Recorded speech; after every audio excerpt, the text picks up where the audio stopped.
Absolute value, piecewise function, unit test review. Okay, so we have the following absolute value, and we want to go ahead and graph this. So they give us h of x is equal to 8 with the absolute value of x plus 1 minus 1. So the 8, what the 8 does, the 8 tells us how wide the V is, because remember that absolute values are V-shaped graphs. So we notice that we have an 8 here. It's a whole number, so it's going to be a fairly narrow a V, and we also know that 8 is positive, so it's going to go up.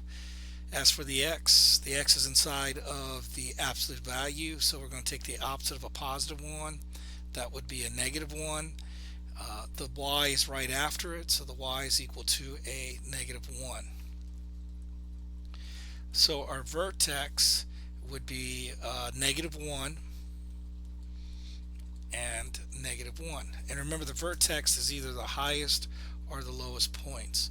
Also remember, when you're dealing with parentheses or with absolute values, when you move numbers outside, they always become opposite. So the positive 1 is a negative 1. So make sure you take that in account too. So we come over here, we're going to go negative 1, and then we're going to go down negative 1. Now again, the 8 is positive, so we know it's going to go up. So we don't know how wide it's going to be. Is it here, or do we adjust it more? So let's take a look what we're going to do next. What we do is we now look at the number line for the x. So we're aligned to the negative 1.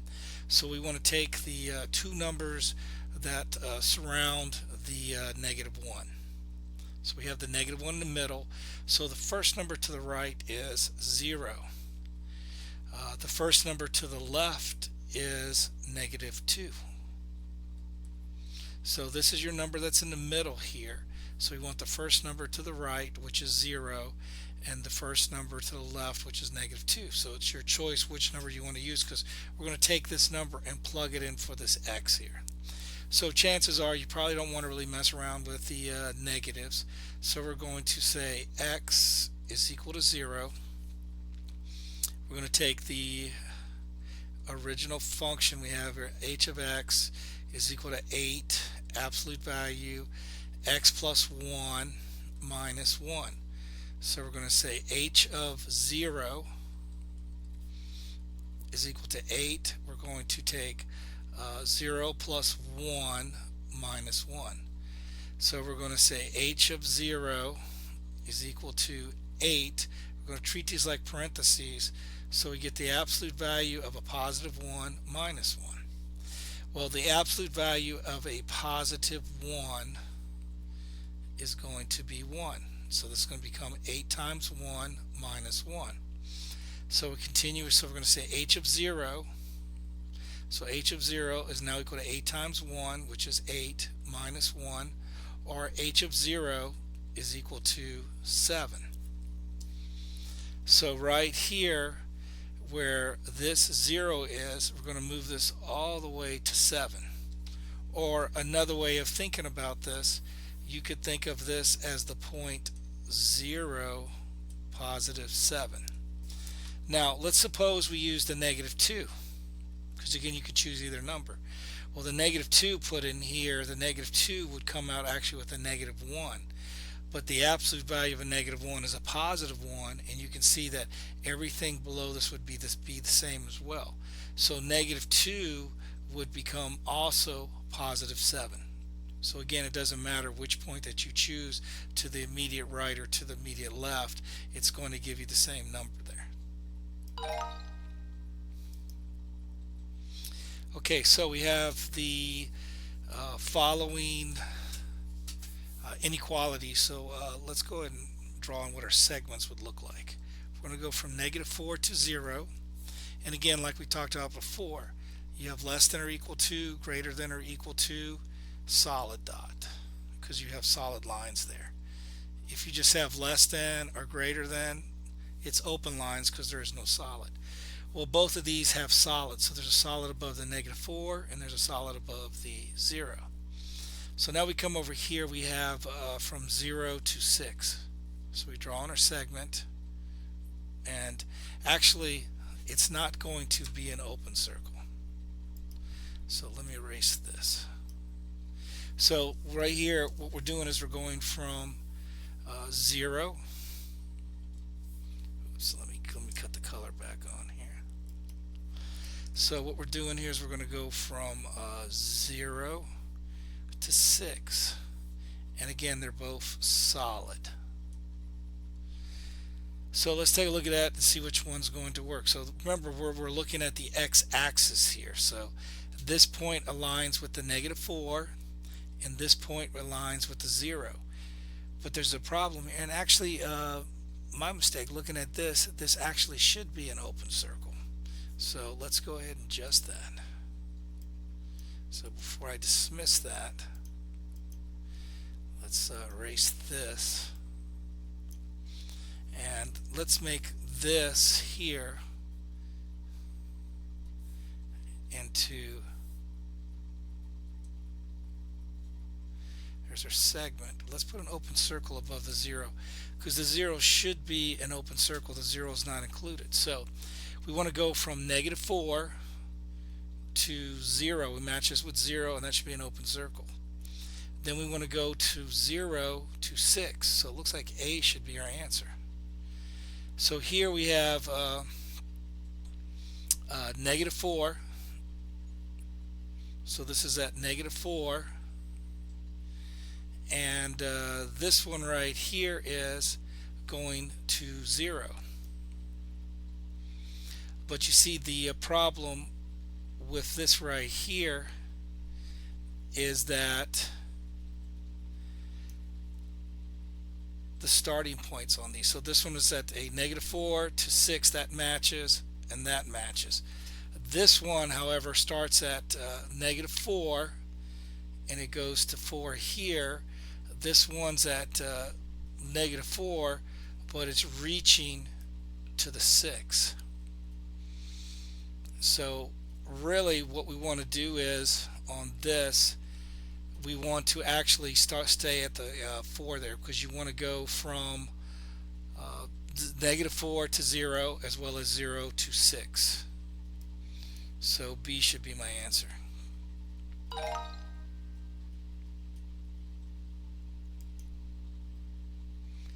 Okay, right here we have our 3 segments here.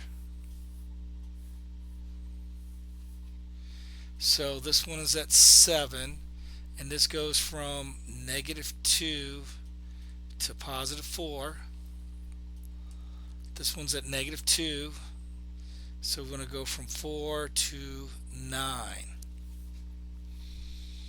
This is at -9, and we want to go from -9 to -2. So this includes the -9, and it stops at -2, but doesn't include the -2. This goes from 4 to 9, but 4 and 9 are not included, and it's at level -2. This goes from -2 to 4, but it does include the -2, it doesn't include the 4, and that's at level 7. So these should be our 3 numbers here. Okay, so the first number up is 3.99. So we just want to be inside of the 4. So we want to be to the left of the 4, because it's like $3.99. That does not go past 4. So that level would be at 7. Next number is exactly 4. Notice that both of these 4s have open circles, so 4 really doesn't appear on any of these segments here, so we would call that undefined. Now we want to go just to the right of 4. So right here, what travels to the right of 4 would be this at -2, so that goes from 4 to 9. So that's at -2, because you just want to be to the right of 4. The last one is 9, +9.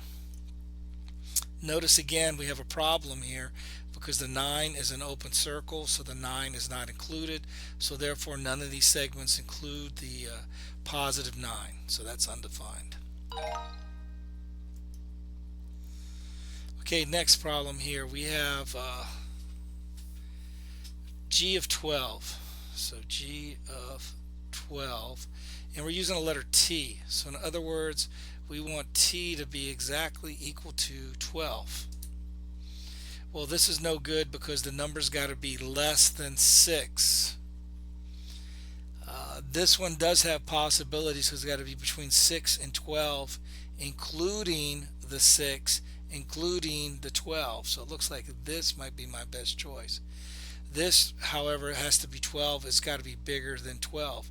Well, equal is not an option, so this one would be false. So the only one we could use would be this middle one right here, this 5t over 6. So we come over here and we write down the 5t over 6. Now where there's a t, we can replace that t now with 12. We can do our multiplication, so we get 60 over 6. So from here we get 10.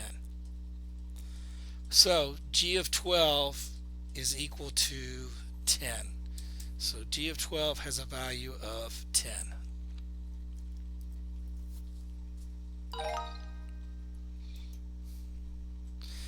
Okay, now on this one right here we have a graph here inside. So this is our starting graph here, and this is the newer graph. So this is the graph that's contained inside. So with this right here, what we talked about was the fractions make it a tighter graph. The fractions allow it to be inside of the blue. If this was on the outside of blue, it would be a whole number, but fractions does make it smaller where it appears inside of the blue here.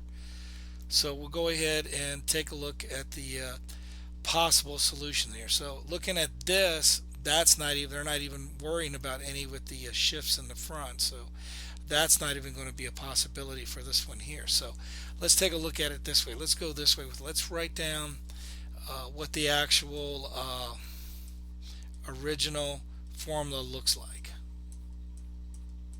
So we have f of x is equal to the absolute value of x, and then what appears on out here would be your y. So we're going to say f of x. Now notice the graph is not shifted. The graph still is at 0, because if I take this and bring this straight down, it touches at 0. So anything at 0, you can write it like this. You can simply say the absolute value of x.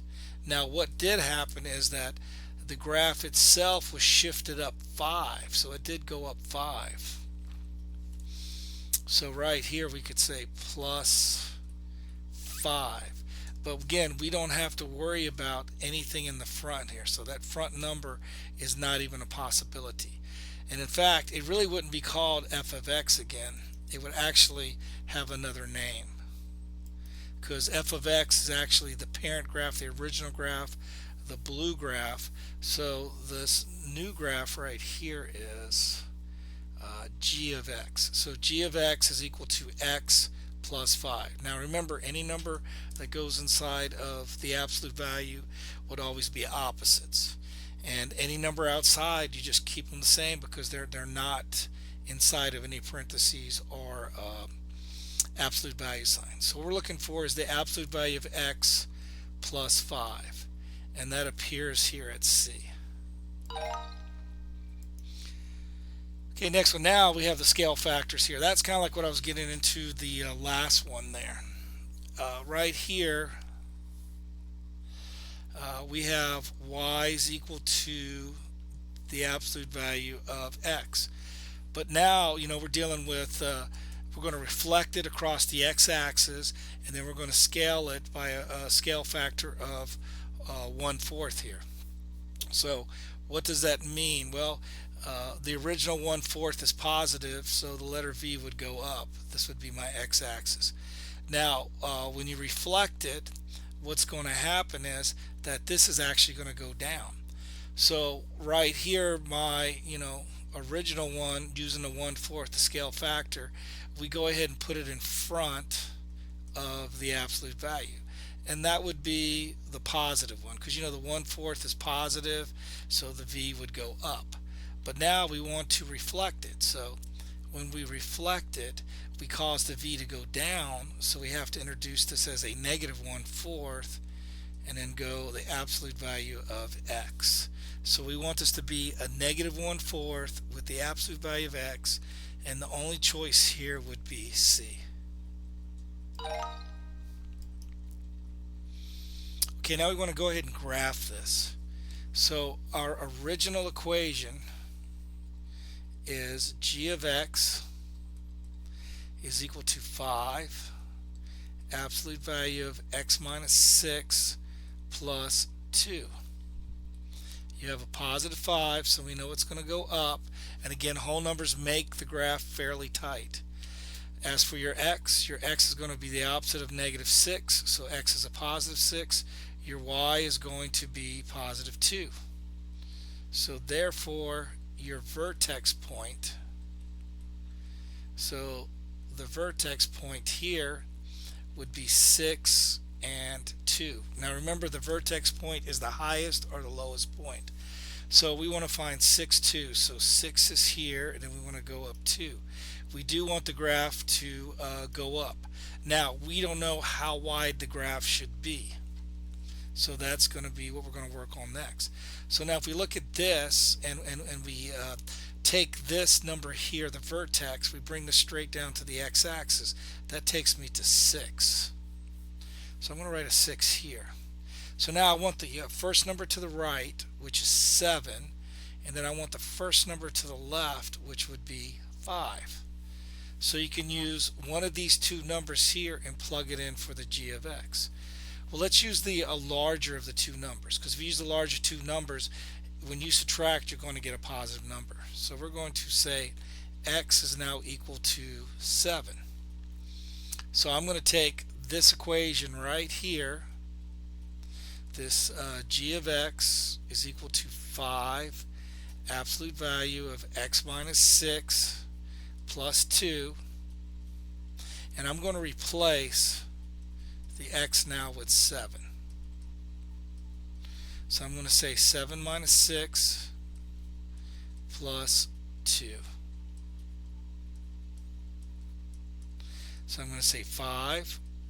This is the absolute value of 1 plus 2. Now what I'm going to do is I'm going to take the absolute value of a positive 1, and the absolute value of any number is always a positive number, so that comes out as a positive 1 plus 2. Okay, now I'm going to multiply. So I'm going to take g of 7, take 5 times 1, well that's 5, plus 2. So I'm going to find that g of 7 has a value of 7. So g of 7 has a value of 7. So right here, let's move this up to 7. So g of 7 has a value of 7. So in other words, what we're saying is, from a point standpoint, we're saying 7 and 7. Now if we were to choose 5, we would have said 5 minus 6. Well, this would have came out to be a negative 1, but the absolute value of a negative 1 is still a positive 1, and then from here 1 times 5 is 5, 5 plus 2 is 7, and you still get the same thing. So 5 would be matching with 7 as well. So it doesn't matter which two numbers you use, either a number to the left or a number to the right, but if you do use a number to the right, you're going to get a positive number here.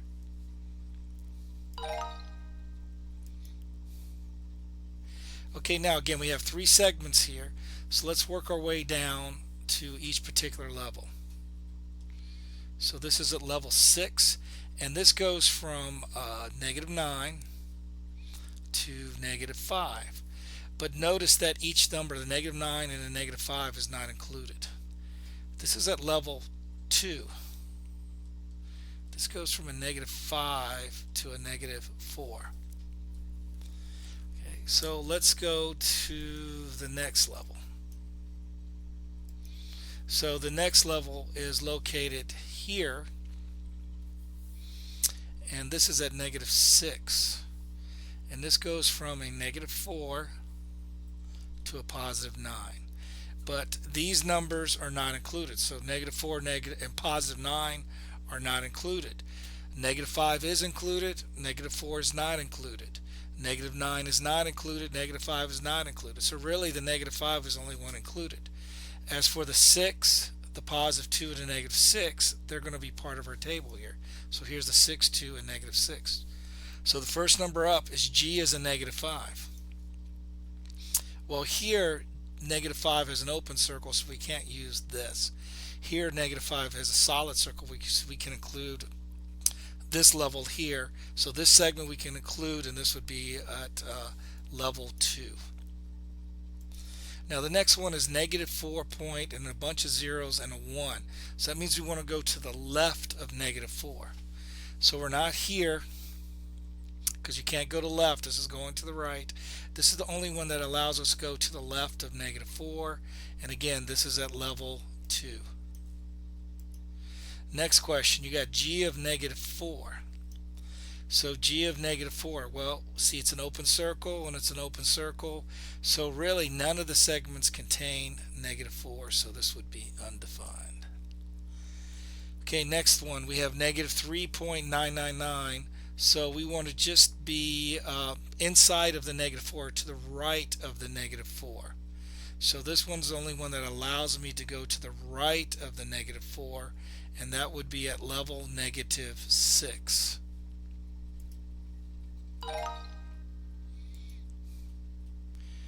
Okay, so let's take a look at these two segments here. So let's go ahead and draw out the first segment here. So this goes from negative 4 to 0. We want the negative 4 to be solid. We want the 0 to be open. Let's draw this segment here. We want to go from 0 to 7. Remember, we always go from smaller to larger. This one is solid, and this one is solid as well. So now we want to look at the x-axis here. So this goes from negative 4 to 0, but we have a problem with this one because the 0 should have been an open circle here. And here, going from 0 to 7, this should have been a closed circle. So this one is off a bit. So let's take a look at B. So here we want to go from negative 4 to 0. So from negative 4 to 0.